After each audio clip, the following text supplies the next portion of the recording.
Hola, buenos días a todos. Gracias por estar una vez más en este Encuentros en la Nube, la gestión del cambio en la nube.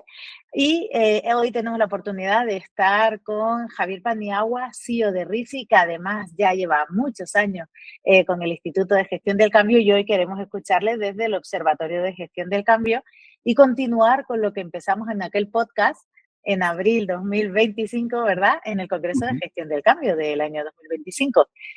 Javier, muchas gracias por estar aquí con nosotros. No, gracias a vosotros por invitarme.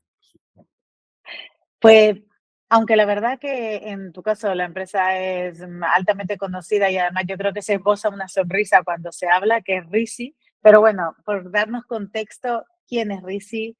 Y bueno, cuéntanos. Bien, RIS es una compañía española de capital español, perteneciente a una familia, que es la familia Gómez Cuétara, y una empresa que lleva 56 años dedicada al mundo del snacking, ¿no? Fundamentalmente derivado bien de la patata frita y bien de productos del maíz, aunque también hacemos galleta, hacemos caramelo.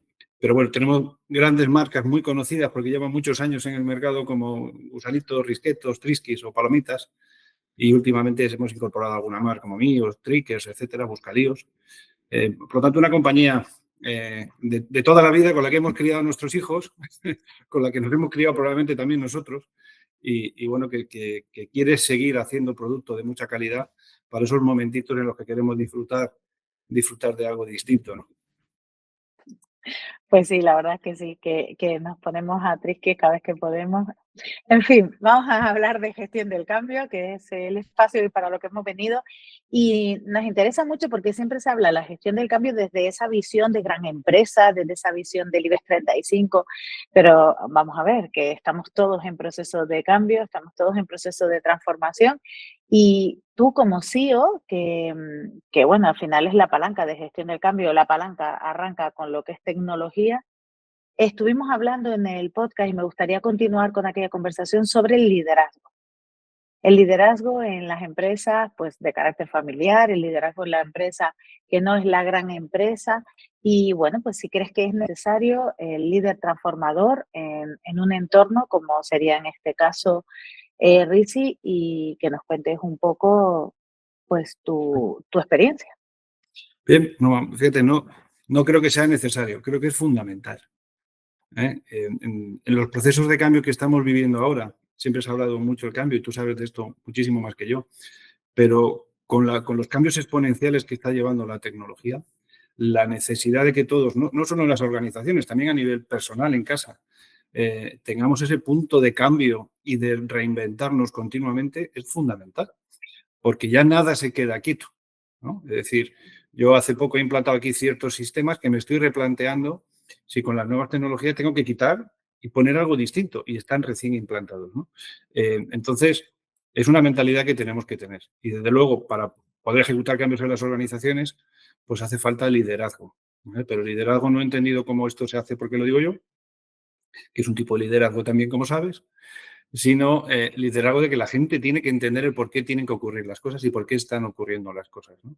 Entonces yo creo que es muy importante que el líder baje a explicar a la gente por qué están ocurriendo las cosas. Para mí es algo fundamental porque además hace que la fricción en los proyectos baje muchísimo, ¿no? Cuando la gente sabe por qué, aunque no le guste, su capacidad de resistencia flojea un poquito, ¿no? Yo creo que esto es muy, muy importante.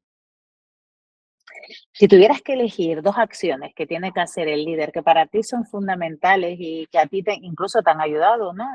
En tu entorno para que el proceso avance y avance de forma positiva, que no avance como un proceso de sufrimiento, ¿qué dos cosas recomendarías a cualquier otro CEO del entorno de la empresa familiar? Mira, yo me apoyo muchísimo, algo que para mí es fundamental, es la comunicación. Hay que comunicar mucho, sin pasarse, y comunicar bien. Y comunicar no es solo mandar un email o poner un tablón o algo, ¿no? De comunicar es hablar con la gente. Porque necesitas empatizar con la gente y entender también cuáles son sus necesidades, cuáles son sus problemas, ¿no? Cuando tú les vas a llevar más, normalmente cuando haces un cambio de cierta naturaleza, ¿no? Entonces, comunicar es fundamental para mí.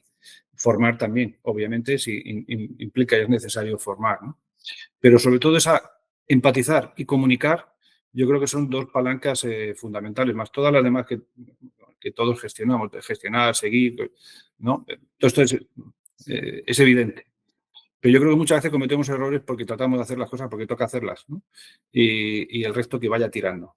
Y el resto, pues tiene su corazoncito, tiene sus problemas también en casa, en el trabajo. Y conmigo, a mí me gusta mucho reunir a la gente y hablarles de lo que tenemos que hacer y por qué tenemos que hacerlo, ¿no? Bueno, para mí es fundamental. La comunicación creo que es una pata muy, muy importante de los líderes hoy en día. Sí, además muy bien, la comunicación, porque claro, ese término es tan amplio, pero la comunicación como lo estás contando, ¿no? Primero bajar a terreno, que eso es muy importante porque sigue habiendo mucho gap, mucha brecha, ¿no? Entre el personal a lo mejor que tiene que adoptar esa nueva forma de hacer las cosas y los comités de dirección. Sí, Es, y te pongo un ejemplo, por ejemplo, valga la redundancia. Hace unos años cambiamos el sistema de gestión de producción. Es un sistema que afecta sobre todo a los operarios de producción que, digamos, pueden estar un poco en la capa más baja de la organización, ¿no? Bueno, pues lo normal sería cambiarlo y ya está, ¿no? Yo me reuní con todos los operarios de las dos plantas en los 3 turnos de trabajo, en horarios intempestivos, ¿no? A darles una charla antes de la formación donde les decía, oye, ¿qué está pasando en el mundo? ¿Qué está pasando en España? ¿Qué está pasando en nuestra organización? ¿Y por qué tenemos que hacer el cambio? Y además les decía, el cambio no os va a beneficiar a vosotros os va a molestar porque os quito un sistema y pongo otro y tenéis que adaptar. Por lo tanto, no vais a ver el beneficio, pero que sepáis que el beneficio está arriba y que si arriba obtenemos el beneficio, seremos más competitivos, venderemos el producto mejor y vuestro puesto de trabajo estará garantizado. Y yo creo que eso la gente lo entiende y no cuesta tanto hacerlo, ¿vale? Entonces yo creo que para mí yo digo que es una pata muy importante. Mira, otra cosa que ahora escuchándote, claro, me viene a la cabeza, esa comunicación narrativa, o sea, no la comunicación solo de contar cómo es ese software o cómo es ese sistema productivo, al final la tecnología existe, sino cómo les va a beneficiar, ¿no? Desde ese punto de vista que les estabas contando, es lo que más les llega al final. Es lo que les queda. Al final luego le das la formación, le cuentas el sistema luego a veces que da errores y les da problemas. Entonces es importante que ellos tengan en su mente que, vale, sí, todo este largo camino por el que estoy pasando, a veces infructuoso, tiene su sentido y la compañía lo está haciendo con un sentido, ¿no?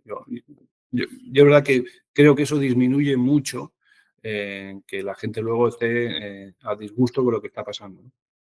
Que siempre luego hay personas y personas, que esto es otra cosa, ¿no? Hay gente que lo entiende mejor, hay gente que lo entiende peor, esto forma parte de lo normal. Pero tú, por lo menos, yo creo que tu obligación sí es comunicar a la gente a dónde vamos y por qué.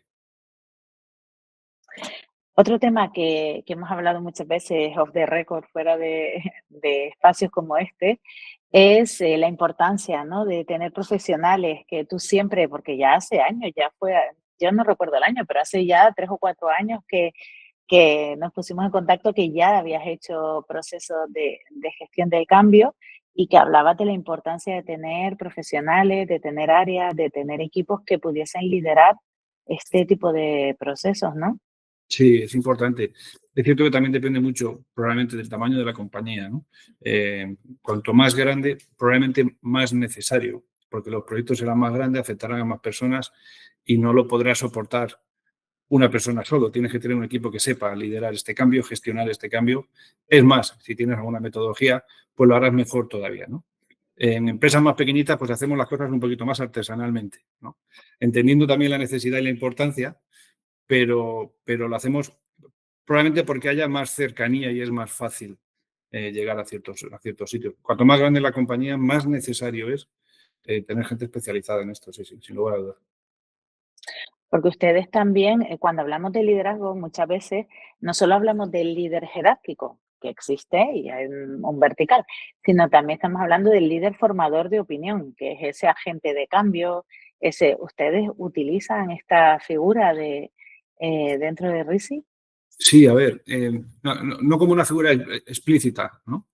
Pero en todas las organizaciones hay gente que es la que puede hacer que las cosas ocurran o que las cosas ocurran de una manera más normal, sin menos trauma, ¿no? suele ser gente que está en la capa media de las organizaciones, por supuesto no está en el C-level, suelen ser jefes de equipo, suelen ser responsables de turno, de producción.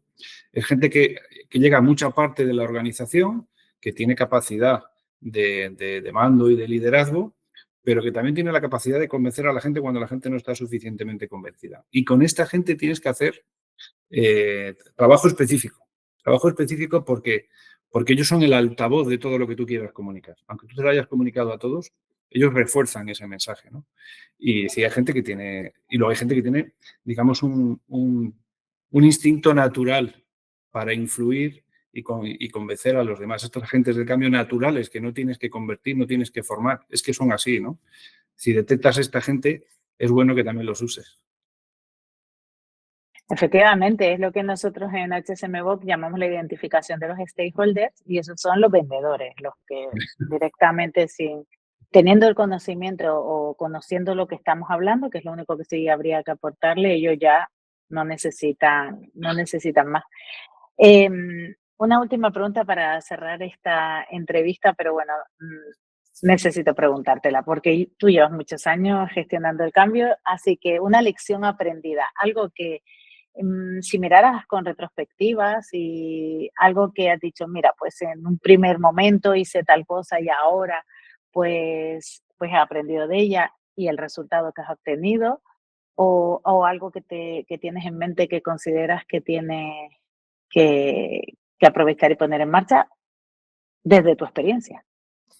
Bueno, yo te diría, claro, depende también del tipo de cambio, ¿no? Pero aquellos cambios que son más cross a la organización, creo que es muy importante eh, el trabajo con tus pares. Es decir, cuando afectas a más de un área o a distintas áreas de trabajo, tienes que trabajar mucho con tus pares, con tus compañeros del comité de dirección. Tienes que convencer y también que el comité de dirección y a veces hasta el consejo de administración entienda la naturaleza del cambio. Este es un mensaje distinto, son mensajes distintos en cómo lo cuentas, ¿no? Eh, y a partir de ellos llegar a trabajo, porque es un trabajo muy top-down en este sentido, ¿vale? Pero desde arriba tienes que tenerlo bien comunicado y bien trabajado con tus pares y luego llegar hasta abajo del todo. Y hasta abajo del todo es hasta abajo del todo, ¿no? Para que toda organización esté alineada, sobre todo cuando los cambios son muy relevantes. Eh, yo te diría que además en determinados cambios de impacto importante. Si no tienes el sponsorship, ¿no? Eh, el suficiente empowerment por parte de la organización y no tienes la ayuda del CEO, muchos de ellos nunca van a ocurrir. Y por mucha capacidad de liderazgo que tengas, por mucha capacidad de influencia o de persuasión, que son cosas distintas, si no tienes al final ese apoyo por parte de la dirección general, muchos de estos cambios no van a ocurrir. Pero también es cierto que si lo tienes y no tienes el liderazgo, tampoco va a ocurrir. Por lo tanto, es necesaria ambas cosas. Necesitas apoyo, obviamente, por parte de la compañía y luego el liderazgo necesario para que las cosas ocurran, ¿no? Y a partir de ahí no hay un secreto, no hay una guía para que las cosas ocurran. Yo creo que es un tema que en cada organización probablemente también incluso puede ser distinto. Es casi más un arte en ese sentido, ¿no? De ver con quién te estás moviendo, qué tipo de personas son lo que tienes alrededor para diseñar un plan que puede ser distinto en cada organización por el tipo de personas que tienen. No todos aceptan igual los mismos mensajes, ¿no? Entonces, ese trabajo de a quién voy a llegar y con qué mensaje tengo que llegar es individual. Pues me quedo con un montón de ideas que efectivamente y que puestas así como comunicación empática, la comunicación persuasiva, la influencia, el hecho de bajar a terreno, todo esto que lo hablamos, que a priori parece como muy sencillo y cuando lo trasladas al día a día, lo difícil que es Sí. realmente. O sea, al final poner en marcha todo esto no es nada sencillo. No, no, Y lo sabes bien, ¿no? Que no es nada sencillo. no, no es Aunque sencillo. aparentemente parece fácil, ¿verdad? Bueno, pero es muy divertido.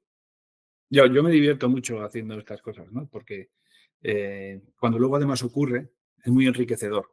Cuando realmente ves que las cosas han pasado y que está yendo la cosa como tiene que ir y la gente no está con ese burnout que llaman ahora tan claro, sino que la gente, bueno, pues lo ha asumido y directamente ya está mirando en otra dirección, ¿no?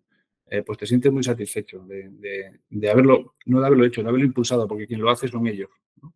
Tú solo tratas de dirigirlos, pero quien realmente hace que las cosas ocurran al final es el punto final, ¿no? O sea, es la gente cuando lo asume y trabaja, ¿no? Pues con esa frase voy a cerrar porque efectivamente al final el líder transformador es aquel que hace que las cosas ocurran. O sea, cada uno adaptándose, ¿verdad?, a las personas, esa parte de personalizar, de no vale ya café para todos, hay que hacer el esfuerzo. Y esa parte que también has comentado que es tremendamente importante, que es la preparación de ese sponsor o patrocinador, como llamamos en HSMBO, prepararle porque, bueno, es importante que esté en los momentos adecuados y interviniendo en los momentos necesarios. Así es. Ujú. Pues, Javier, como siempre, un placer hablar contigo. Muchísimas gracias. Gracias por todos estos tips y nos seguimos viendo, seguimos en Por contacto. supuesto, contar con ello. Un abrazo a todos. Un abrazo.